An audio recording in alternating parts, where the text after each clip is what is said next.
Hi it's lady bird time. இன்றைக்கி நம்ம வீட்டில் சண்டே ஸ்பெஷல் நாட்டுக்கோழி தாங்க. அப்புறம் கொஞ்சம் டேம் பாறை மீன், அப்புறம் ஆற்று ஜிலேபி மீன் வாங்கியிருந்தோம்.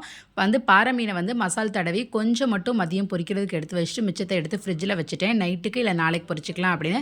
ஜிலேபி மீனை அப்படியே முழுசாகவே ஃப்ரை பண்ணிக்கலாம் அப்படின்னு மசால் தடவி எடுத்து வச்சாச்சு. இன்றைக்கி நாட்டுக்கோழி தண்ணி குழம்பு தாங்க செய்ய போகிறேன். நிறைய சின்ன வெங்காயம், மிளகாத்தூள் நிறைய சேர்க்குறத விட நம்ம மிளகு நிறையா சேர்த்தோம் அப்படின்னா நாட்டுக்கோழி குழம்பு சூப்பராக இருக்கும். ஸோ நிறைய சின்ன வெங்காயம், அது கூட பூண்டு, அப்படியே மிளகு, இது மூணும் சேர்த்தா தான் அந்த நாட்டுக்கோழிக்கான எஃபெக்டே இருக்கும் அப்படின்னு சொல்லுவாங்க.